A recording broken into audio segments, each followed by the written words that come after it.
It's Yeah. definitely not easy. But being closed and not operating and paying bills, it does not get any harder than that. Get open, and the money, we know it's going to come because we're selling out at capacity, and we're in a very small populated area, and it's not even our season yet.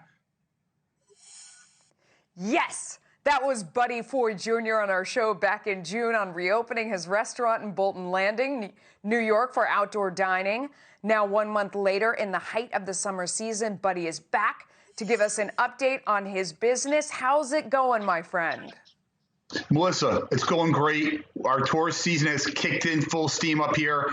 We got our sea legs. We're figuring this out. Business is on track, and customers are here, and they're dining safe.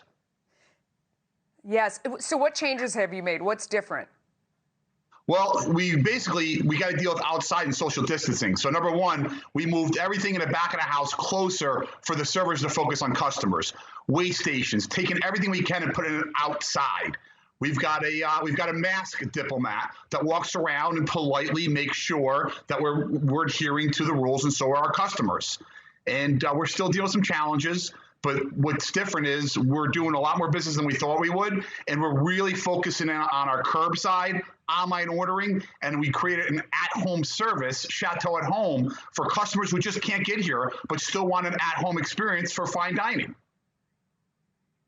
So my husband and I were walking around our neighborhood last night, and he said to me, my goodness, the Upper East Side is rocking, which is not something I think anyone would ever normally say. The Upper East Side, for people who don't know New York, does not really rock. But there are so many people out, and what's fascinating to me is we looked at restaurants where we like to dine, and we counted the number of tables that they had outside on the sidewalk and then out into the street, and they had the barricades around them and stuff, and it was more tables than they're able to put inside.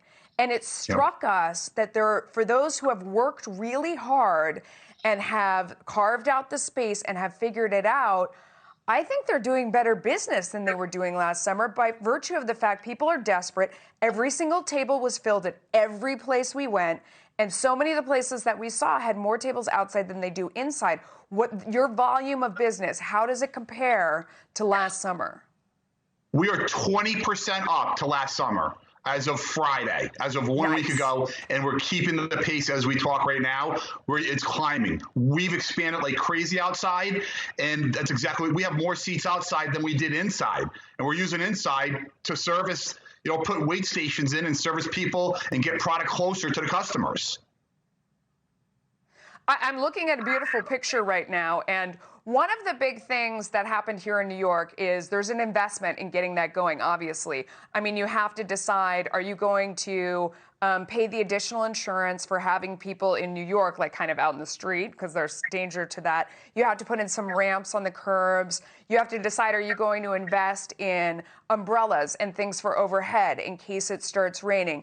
There were restaurants here that initially didn't make the investment because they thought when phase 3 happened, they were going to be able to open up inside. Now that we're in this waiting pattern, they've gone ahead and made a lot of the investment. As somebody who's been successful, what advice would you give to other businesses of any type about how do you decide to make that investment if you think maybe it's going to be temporary, you don't really know how the rules are changing? How do you decide what to spend money on? Listen, you got to first make the decision, are you in or you're out? Either you're in or you're out. We made the decision that we're going to lean into this, and we invested into extra seats, tables. You need tables that can handle the elements outdoors. In a case of rain, you don't want to put investments in tables and then ruin them because of the elements or the weather. So you've got to make an investment in new equipment. You got to make an investment in the coverage, as you said. We excavated a part of our property to be flat so we could put more tables. We brought stone in to handle water that when it rained so the customer's shoes weren't getting wet. We put tents over it. We leaned into this environment. We made a decision. We're in this. We've got mortgages to make, and we're going all in. And we made a substantial investment in the tens of thousands of dollars. In addition to that, we invested in our online to streamline the experience online, so we weren't getting inundated with phone calls. The phones are ringing off the hook. As a customer, you're sitting there eating, and all you're hearing the phone ring like crazy for to-go orders. We need that to-go business. We need the at-home delivery business. And the bottom line is we pivoted it, and we leaned into it, and we invested. Buddy, you're an inspiration. Thanks for coming on. I hope you'll come back. I know we were looking last night, customers, they understand the elements more. We're more willing to get our feet a little wet and all this kind of stuff. We understand. We want to do it. Anyway, congratulations to you.